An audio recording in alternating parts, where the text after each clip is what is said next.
Salut à tous, on se retrouve pour l'épisode 1424 du Zap Image. On commence tout d'abord, et comme d'habitude avec quelques anniversaires et deux joueurs français fêtent leur anniversaire aujourd'hui. Tout d'abord le gardien de l'OM, Steve Mandanda qui fête aujourd'hui ses 36 ans. Et le défenseur droit du Bayern Munich, Benjamin Pavard, qui fête lui aujourd'hui ses 25 ans. Donc deux joueurs qu'on pourrait peut-être voir dans quelques minutes titulaires contre le Kazakhstan, parce que l'équipe de France joue à 15 h cet après-midi du côté du Kazakhstan. Donc pourquoi le match est si tôt aujourd'hui? Parce que le Kazakhstan, on peut voir où ça se situe, et c'est à l'est de l'Europe, donc en gros il y a un décalage horaire, c'est pour ça que là-bas il est déjà tard bien sûr du côté du Kazakhstan, c'est pour ça que le match se déroule à 15 h. Ensuite jetez un coup d'œil aussi aux affiches de la journée, parce qu'il y a beaucoup de foot aujourd'hui, donc par exemple à 18 h ce soir, l'Angleterre se déplace du côté de l'Albanie aussi, Espagne contre la Géorgie, l'Italie contre la Bulgarie, l'Allemagne contre la Roumanie ou même la Suisse contre la Lituanie, beaucoup de foot aujourd'hui, aussi des matchs de Coupe d'Afrique des Nations, enfin les qualifications, et il y a aussi un match très important pour l'équipe de France Espoir contre la Russie. N'oubliez pas que l'équipe de France Espoir a perdu lors du premier match contre le Danemark. Donc ce soir, victoire obligatoire des Bleus, s'ils veulent aller plus loin, pour cet Euro Espoir. Ensuite, on va parler de Robert Lewandowski, est impliqué sur 11 des 18 derniers buts de la Pologne. On peut voir qu'il est souvent décisif. L'attaquant du Bayern Munich, que ce soit en club ou en sélection, toujours au top. Robert Lewandowski, donc ce soir, son équipe de la Pologne reçoit la faible équipe de Andorre. Donc ça annonce encore pas mal de buts. Pour l'attaquant polonais, on va parler de Zlatan Ibrahimovic sur son retour en sélection. Donc il a fait une déclaration en conférence de presse, il a dit: la sensation était incroyable, j'ai été très heureux, j'étais très fier, j'avais d'excellentes sensations lorsque j'étais sur le terrain. Donc ce soir il joue une fois de plus avec la Suède, Zlatan Ibrahimovic. Ensuite une déclaration de Eduardo Camavinga. En gros, un journaliste lui a posé une question si pour lui c'était pas un souci de redescendre en équipe de France Espoir alors qu'il a déjà joué avec l'équipe de France A. Il a dit: pas de regret, je vais disputer une grande compétition, donc bien sûr l'Euro Espoir, ma première avec la France, il faut positiver, je suis heureux d'être ici, d'autres ont déjà vécu cette situation en quittant les A pour revenir en Espoir, on est tous concentrés avec le même objectif en espérant que ce soir l'équipe de France s'impose contre la Russie. Toujours avec Camavinga, il a dit: quand j'ai été naturalisé français, tout le monde était content, ma mère en a pleuré pour mon père qui cherchait ça depuis longtemps, il a travaillé là-dessus jour et nuit, c'est une fierté pour moi d'avoir pu amener ça à la famille. Voilà, d'être bien sûr maintenant naturalisé français. Ensuite, on va parler de Francesco Totti, peut désormais être agent de joueur pour l'ancien joueur de l'AS Roma. Donc la légende de l'AS Roma a complété son enregistrement en Italie, donc maintenant il peut exercer ce métier de agent de joueur. Donc peut-être il aura quelques joueurs dans le futur sous son aile. Ensuite, on va parler de Mauro Icardi sur la levée d'options du Paris Saint-Germain. N'oubliez pas que le PSG a acheté définitivement l'attaquant argentin. Il a dit: pour moi, c'est un honneur et une fierté. Comme je l'ai dit le premier jour de mon arrivée à Paris, je me sens bien ici dans une grande équipe qui gagne des titres. C'est ce qu'un joueur recherche. Donc voilà la déclaration de Icardi qui se plaît très bien du côté du Paris Saint-Germain. Donc j'ai vu quelques rumeurs qu'il y a deux clubs italiens qui auraient des vues sur l'attaquant du PSG. Donc tout d'abord la Juventus et aussi l'équipe de l'AS Roma. Ensuite, des nouvelles de Erling Haaland, et d'après RMC Sport, Dortmund aurait fixé le prix d'Haaland à 180 millions d'euros. Pour cet été, il y aurait une clause libératoire à 75 millions d'euros activable en 2022. C'est pour ça que le BVB aimerait le vendre dès ce mercato 2021, parce qu'il pourrait récupérer plus de 180 millions d'euros. Bon, c'est le prix fixé par le club, parce qu'en 2022 les gars, Haaland aura une clause où il peut quitter le club pour seulement 75 millions d'euros. Donc là bien sûr beaucoup de clubs seront intéressés par l'attaquant norvégien, et les clubs intéressés quand même pour Erling Haaland dès ce mercato 2021, donc Manchester City, Manchester United, Chelsea, le Real Madrid, le FC Barcelone et le Bayern Munich, tout simplement les meilleures équipes de la planète. Ensuite, on va parler de l'équipe anglaise de Manchester United qui serait intéressée par Marcos Llorente et serait prêt à débourser la somme de 80 millions d'euros pour l'ancien joueur du Real Madrid. De son côté, l'Atlético Madrid va étudier l'offre malgré l'envie du joueur de rester en Espagne, parce qu'actuellement il se plaît très bien du côté de l'Espagne avec sa famille. N'oubliez pas que c'est un joueur espagnol bien sûr, mais bien sûr l'Atlético va quand même réfléchir, parce que 80 millions d'euros pour un joueur qui a été acheté pas cher il y a quelques années du côté du Real Madrid, donc ça peut être l'énorme jackpot pour l'Atlético Madrid.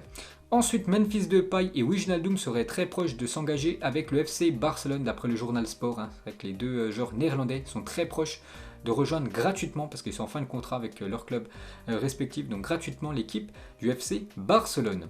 Ensuite, la Juventus s'intéresse à 2 buteurs pour satisfaire Cristiano Ronaldo, parce qu'on sait que Cristiano Ronaldo, c'est toujours le stand-by, son avenir. Donc la Juventus aimerait garder Cristiano Ronaldo au moins une saison supplémentaire. Donc le joueur, lui, on ne sait toujours pas s'il veut rester ou quitter cette équipe de la Juventus à cause des échecs ces dernières semaines.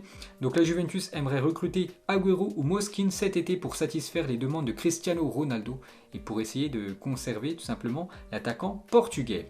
Et toujours avec CR7, donc aurait demandé aux dirigeants de la Juventus de se renforcer en attaque. Donc on a parlé de Moskin bien sûr et Sergio Agüero, mais d'après la Gazzetta italienne, ils auraient soumis aussi le nom de Karim Benzema. Donc bien sûr Benzema du côté de la Juventus. Je vois pas du tout l'équipe du Real Madrid lâcher Karim Benzema qui fait une énorme saison. Actuellement du côté du Real Madrid. Mais bon, d'après la Gazzetta italienne, Ronaldo aurait demandé à la direction de la Juventus Turin de recruter Karim Benzema du côté de l'Italie. Et toujours avec ces deux-là, donc depuis le départ de CR7, Benzema a été impliqué sur 107 buts au Real Madrid, donc 80 buts et 27 passes décisives. De son côté, Cristiano Ronaldo a été impliqué sur 115 buts à la Juventus, donc 95 buts et 20 passes D en 122 matchs, quasiment les mêmes stats pour les deux joueurs. Ensuite, direction l'Angleterre, regardez les 8 joueurs nommés pour être élus meilleurs joueurs du championnat de Premier League pour ce mois de mars.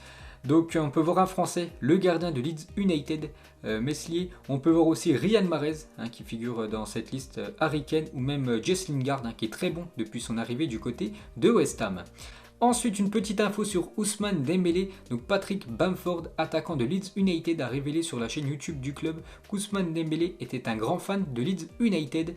L'ancien Rennais a déjà demandé plusieurs maillots, notamment ceux de Bamford, Meslier et Calvin Phillips. Le Français ne loupe aucun match des hommes de Bielsa. Donc voilà, petite info sur Ousmane Dembélé, très grand fan de l'équipe anglaise. Ensuite, on va parler de Douglas Costa, donc le Brésilien. Donc joueur du Bayern Munich est forfait pour les 2 matchs en quart de finale de Ligue des Champions face au Paris Saint-Germain et c'est officiel. Donc lui c'est quand même un bon joueur bien sûr, surtout avec ses dribbles. Des fois il pose d'énormes soucis aux défenses adverses, donc il est forfait pour la double confrontation contre le PSG. Ensuite officiel, la saison 2021-2022 de Premier League se déroulera du samedi 14 août 2021 au 22 mai 2022, donc les dates officielles pour la prochaine saison de PL. Ensuite, Raphaël Varane est le joueur du Real Madrid qui a disputé le plus de temps de jeu cette saison, donc plus de 3835 minutes pour Raphaël Varane. Ensuite, quelques nouvelles de Pierre Ménez, actuellement dans la tourmente, le consultant sur Canal+. Donc quelques 200 étudiants en journalisme ont signé une pétition appelant à boycotter les bourses de Canal+. Il dénonce le soutien de la chaîne à son chroniqueur phare Pierre Ménez, accusé d'agression sexuelle. Donc ça s'est passé ces derniers jours. Donc Pierre Ménez, je vous ai dit actuellement c'est compliqué ce qui se passe. Donc déjà eSport a résilié le contrat qu'il avait avec Pierre Ménez. Et maintenant, Canal+ a lancé une enquête interne concernant les faits reprochés à Pierre Ménez. Même Canal+ pourrait virer Pierre Ménez en train de tout perdre. Ensuite, une déclaration de l'attaquant belge Mertens. Et il a dit « À Naples, je suis un roi, c'est vrai, mais il suffit de peu pour perdre le trône. Pour l'instant, je veux continuer à jouer. Parfois, je me dis que je peux le faire jusqu'à 40 ans. » Donc voilà la déclaration de Mertens. Donc, déjà, il dit que du côté de Naples, c'est un roi. C'est vrai qu'il est souvent titulaire, souvent décisif, l'attaquant Mertens. Et il dit en gros qu'il peut jouer encore pendant pas mal d'années, jusqu'à 40 ans. Ensuite, le très beau geste de Mohamed Salah lors du dernier match de l'Égypte, c'était du côté du Kenya. Geste plein de classe de Mohamed Salah qui a tenu à féliciter les joueurs du Kenya qui sont éliminés des qualifs pour la Coupe d'Afrique des Nations après avoir concédé le match nul 1-1 face à l'Égypte. Et Mohamed Salah en personne est parti dans le vestiaire du Kenya féliciter l'équipe. Ensuite, une déclaration de Obi Mikel, donc un milieu nigérian, donc il parle de Eden Hazard. Quand les deux évoluaient du côté de Chelsea, Hazard c'est le joueur le plus paresseux, mais le dimanche il était toujours le meilleur. Il disait « Je ne peux pas être aussi bon que Messi parce qu'il vient d'une autre planète, mais je pense que je peux être proche de CR7 et même meilleur. » Donc c'est vrai que du côté de Chelsea, il était énorme Eden Hazard, mais là depuis son arrivée en Espagne, ça se complique énormément pour l'attaquant belge. Ensuite, une petite info sur les finales de Coupe du Monde ces dernières années. Et depuis 1982, il y a toujours eu au moins un joueur du Bayern Munich et au moins un joueur de l'Inter Milan en finale de la Coupe du Monde. Donc par exemple les dernières. Donc déjà en 2018, Perisic et Tolisso. En 2014, Palacio et Müller. Ou même en 2010, Schneider et Arjen Robben. Et toujours avec la Coupe du Monde, regardez tous les ballons utilisés lors des Coupes du Monde depuis la première 1930 jusqu'à la dernière Coupe du Monde 2018. Donc c'est vrai qu'il y a des beaux ballons des fois, moi j'aime bien les ballons par exemple 1978, 1982 qui sont quasiment identiques, et même le ballon 1998 quasiment pareil que les deux autres, mais cette fois-ci en couleur bleue. Ensuite une déclaration de Pep Guardiola à propos d'Erling Haaland. Donc n'oubliez pas que City est intéressé par l'attaquant norvégien. Il est actuellement l'un des meilleurs attaquants du monde à son âge. Si on le veut à Manchester City, vous comprenez que je ne peux pas répondre à cette question. C'est un joueur du BVB, donc je ne peux rien dire. Bien sûr, il ne peut pas dire à la presse qu'il est intéressé par Erling Haaland. Mais bien sûr, Manchester City veut Erling Haaland pour le prochain mercato. Et Marco Reus sur la pépite Haaland. Je n'ai jamais vu quelqu'un comme lui au club, il est unique, il sait beaucoup développer, il sait quoi faire de mieux avec le ballon et laisse son adversaire derrière lui. Ses succès et ses buts ont un impact qui nous aide, c'est qu'il aide énormément cette équipe du BVB avec tous ses buts inscrits. Ensuite, une petite photo de peut-être l'une des meilleures charnières de l'histoire du football. La défense de Manchester United à l'époque, le Serbe Vidic et le défenseur anglais Ferdinand. Ensuite, Alejandro Camano, l'agent de Achraf Hakimi, il a dit la décision de venir à l'Inter était celle de Achraf. Il a un contrat de 5 ans car nous sommes convaincus que l'Inter sera son avenir et une étape très importante dans sa carrière. Il est très heureux ici en Italie. Mais bon, moi j'aurais kiffé revoir Achraf Hakimi de retour du côté du Real Madrid. N'oubliez pas que le joueur marocain n'a pas voulu revenir du côté du Real Madrid et signer du côté de l'Inter. Parce que tout simplement il pensait qu'il allait très peu jouer du côté du Real. Il ne voulait pas avoir de concurrence avec Carvajal, alors que cette saison Carvajal tout le temps blessé. Et c'est quand même Vasquez, l'ailier, qui joue défenseur droit. Donc bien sûr Hakimi serait revenu du côté du Real Madrid. Il aurait été un titulaire indiscutable. Ensuite, l'été dernier, Koeman s'est rendu au musée du club sans en informer personne et a payé le prix d'entrée malgré l'insistance des travailleurs à y entrer gratuitement, parce que c'est quand même une légende du côté du FC Barcelone en tant que joueur Koeman. Donc Koeman a insisté et a dit au personnel qu'il voulait soutenir le club. Et maintenant, c'est le coach de cette équipe. Ensuite, regardez les joueurs libres en juin prochain et l'équipe type avec des énormes joueurs comme bien sûr Donnarumma au but, Alaba, Boateng, Ramos, Garcia, Modric, Wijnaldum, Depay, Agüero, Messi ou même Florian Thauvin. Tous ces joueurs sont en fin de contrat dans quelques semaines. Ensuite, l'agent de Franck Kessié va rencontrer la direction de l'AC Milan aujourd'hui pour discuter d'un prolongement du contrat du milieu ivoirien qui fait une grosse saison. Il marque beaucoup de buts, beaucoup de buts inscrits sur penalty, mais il les met au fond. Franck Kessié, donc il pourrait prolonger son aventure avec l'AC Milan. Ensuite, regardez ce terrain de foot en Thaïlande. Donc de temps en temps, je vous montre des photos de terrains, de stades un peu partout dans la planète. Donc cette fois-ci, c'est du côté de la Thaïlande, un terrain posé sur l'eau. Ensuite, vous vous souvenez de ce clash en 2018, donc Zlatan, il a dit si Ramos avait fait faute sur moi de la même manière qu'avec Salah, c'est lui qui serait parti à l'hôpital et Sergio Ramos a répondu quelques jours après, cela n'arrivera jamais parce que tu ne joueras jamais une finale de Ligue des Champions. Donc voilà le petit clash entre ces deux-là. Ensuite, le successeur de Hugo Lloris, déjà trouvé, aucun gardien n'a effectué plus d'arrêts que le jeune portier français de Leeds United, Ilan Meslier. Dans les 5 grands championnats cette saison, déjà 115 arrêts pour le gardien de Leeds United. N'oubliez pas qu'il est nommé pour être élu meilleur joueur du mois de mars en Première Ligue. Donc félicitations à Meslier, le successeur bien sûr de Hugo Lloris dans les cages de l'équipe de France dans le futur. Ensuite, une déclaration de Batistuta, ancien très grand attaquant argentin. Il a dit mes jours à Florence me manquent, je ne regarde plus beaucoup de football aujourd'hui. Je n'en regardais déjà pas beaucoup en tant que joueur, mais je regarde la Fiorentina pour me souvenir de cette atmosphère. Mon sang coule toujours violet. Bien sûr, c'est une légende là-bas en Italie, Batistuta. Ensuite, Antonio Cassano, donc un ancien attaquant italien. Donc il avait déjà critiqué Cristiano Ronaldo il y a à peu près un mois. Il a refait la même chose il y a quelques jours. Il a dit si vous avez choisi de jouer un certain type de football, Ronaldo n'est pas bon. C'est quelqu'un qu'il faut lui donner la balle, mais qui marque en pensant à ses records. Ronaldo n'est plus ce qu'il était il y a 4 ans. Donc encore un pic envoyé à l'attaquant portugais. Ensuite, on va parler d'un joueur sous-coté qu'on parle très peu vu qu'il joue en Autriche. C'est Patson Daka, 22 ans, l'attaquant du RB Salzbourg, survole la première division autrichienne cette saison. Déjà 20 buts et 5 passes D en seulement 18 matchs. Donc encore un joueur, je pense, qui va être transféré dans une belle équipe dans quelques mois. Ensuite, une photo de Lorenzo Insigne et sa compagne qui doit se baisser vu que bien sûr Insigne est très petit, mais bien sûr c'est un très grand footballeur, il est très bon l'attaquant italien, donc Insigne fait 1m63. Ensuite, Juan Laporta, donc le président du FC Barcelone, souhaiterait se débarrasser cet été d'Antoine Griezmann et de Philippe Coutinho afin de conserver Ansu Fati et Pedri, donc l'avenir bien sûr du club catalan parce qu'ils sont beaucoup plus jeunes, ces deux-là, que Coutinho et Antoine Griezmann. Et Griezmann et Coutinho, c'est quand même des gros salaires du côté du FC Barcelone, surtout Antoine Griezmann, c'est énorme le salaire qu'il touche du côté du club Blaugrana. Donc ces deux-là pourraient tout simplement être vendus lors du prochain mercato estival.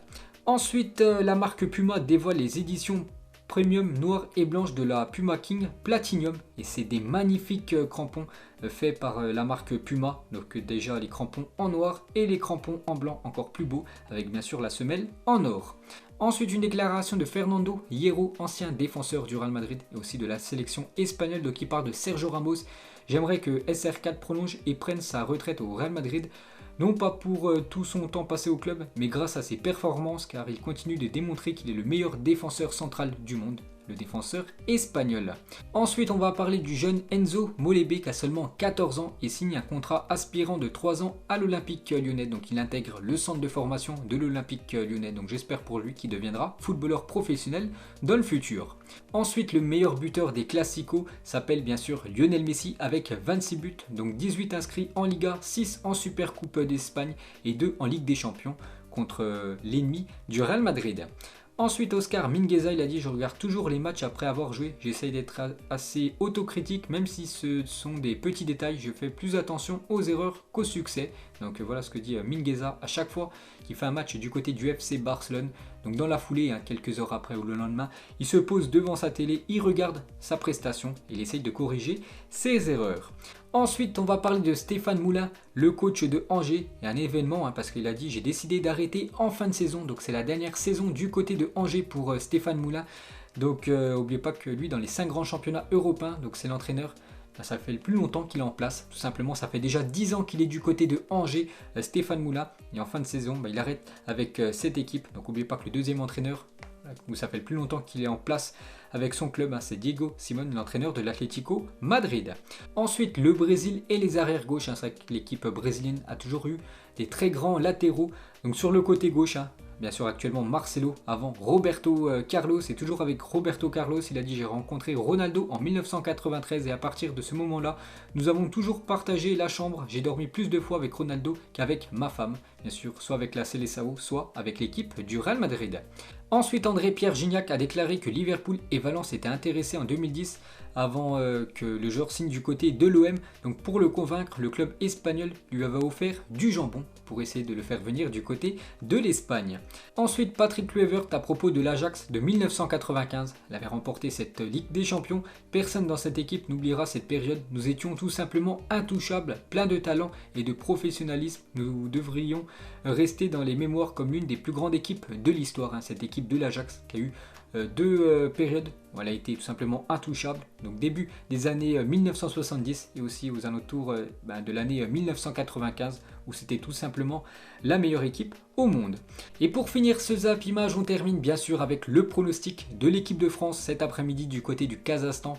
Mettez-moi en commentaire pour vous le prono de ce match. Donc moi les gars, je vais partir sur une victoire bien sûr de l'équipe de France, c'est victoire obligatoire, et je vais partir sur une belle victoire des Bleus 3-0 du côté du Kazakhstan. Donc voilà les gars, la fin de ce Zap Image 1424. Donc si ça vous a plu, un petit like et on se retrouve demain pour le prochain épisode. Ciao à tous.